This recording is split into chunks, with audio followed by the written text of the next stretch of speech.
Good day to you, my dudes. How the hell are you? I hope whatever you've been up to this week has been relaxing. Oh, hello, and welcome to Rancho Relaxo. Welcome back to another Soul Singer Discovers. Today on Soul Singer Discovers, it is Patron's Choice, but before we get there, our Metalhead Musings.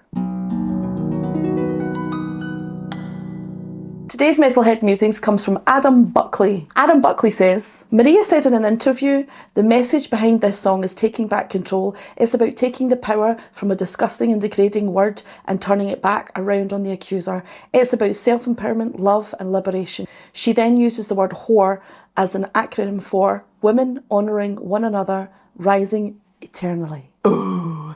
Adam is of course talking about the fact that I did a song called Whore by In This Moment, and I picked it purely for the title. I am with Maria on this 100%. I believe in taking words that are used to make me feel bad and finding a way to imbue them with positivity and therefore taking away the power from the person who throws them. And whore is one of those ones. I have come to love the word whore.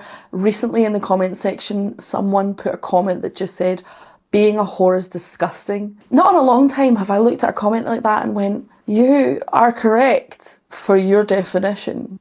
For me, whore is something far more glamorous, far more sequin encrusted. But that is a very beautiful comment. Thank you for giving that to me, Adam, because I probably wouldn't have found that quite so soon on my own. Go forth and be a whore, Adam. Be a whore. Today on Soul Singer Discovers Patron's Choice, and today's patron is Steve.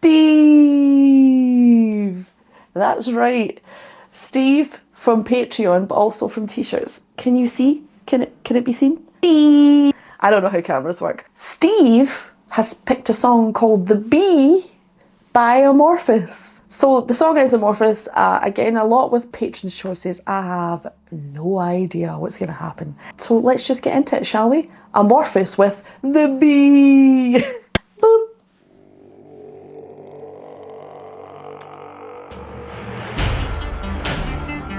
Oh, I love the throat singing. I'm in.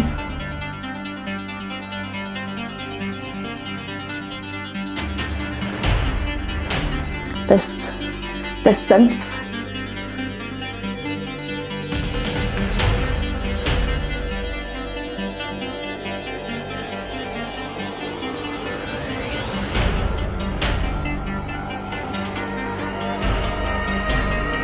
Beautiful.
Big build.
buzzing. Wow. His switch between his distortion and his melodic was quite stark. And to be honest, with a lot of vocalists, like for instance, Tatiana from Ginger, I do think Tatiana from Ginger, when she did Pisces, hammed up the aspirateness of her melodic voice so that the switch between her melodic and her distorted was intensely stark and created that shock value. I don't think he's doing that on purpose. Like, I don't think he's hamming anything up. I think it is as is, because his melodic voice sounds really wonderfully mixed, and mixed is in his own mix, not the mix of the actual recording. Surprising, I also did really enjoy the female vocals at the start. That I have a chewy relationship with very high soprano classical voices for women. I respect them, I don't enjoy listening to them, so I don't feel correct talking shit about them. But with I believe her name is Anik. Really enjoyed it. Let's talk about the throat singing. I can't. This is my impression of throat singing. I've studied many things as a vocalist, but that's not one of them. Surprise! Yeah, that was really cool. So far there's been many different kinds of vocals in this, and I like that. I do like it. I'm going to have to listen more to the music though, because I've just been listening to the vocal Tommy. Or is it Tommy or Tommy? Is it a proper... My pronunciations are dog shit. Let's keep going.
That throat singing in the background is fantastic.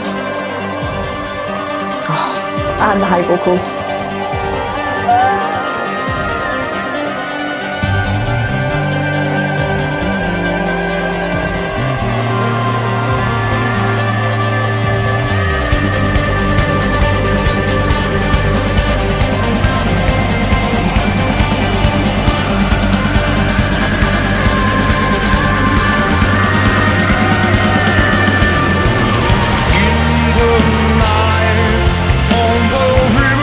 Great melodic voice.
understanding.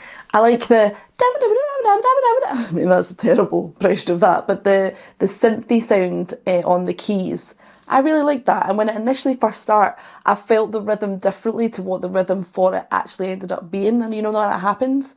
You hear something differently for where the 2 and the 4 is, or where the 1 and the 3 is, compared to what actually turns into it. And that, I like that. That's really cool. And that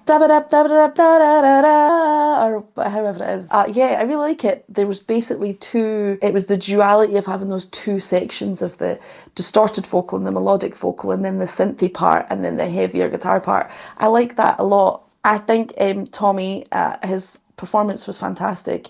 That he can switch so wonderfully between the two and have his melodic voice be authentically melodic, authentically that beautifully balanced, beautiful timbered voice, is really impressive.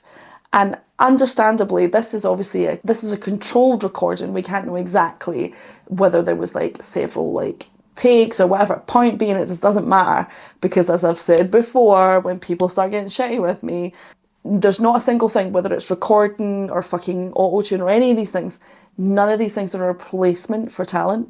Do you know what I mean? Tommy can do these things. He can do them well. And yeah, that was really, I enjoyed that. I enjoyed Anik's high vocals, the throat singing, the harmony side of everything was fabulous. I really do, I'm starting to love the electronic vibes being put more into metal music. I think the two should just go hand in hand. It feels natural to me. I really enjoyed the B. Thanks, Steve, for the B. I'm going to stop now. What do you guys think of this song? What do you think of Amorphis? Have you seen them before? Have you seen Tommy do this live? Have you seen Anik play live? Who's doing the throat singing? Is that Tommy?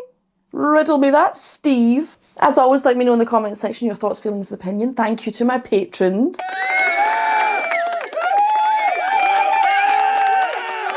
Thank you to Steve. Thank you to all of you out there for continuing to do likey, subscribey things and send me abusive messages through YouTube. I get them eventually. I just have to go to hell to review, and then I see all the comments telling me I'm fat. Yes, I am. Until next time, my dudes, buzz buzz.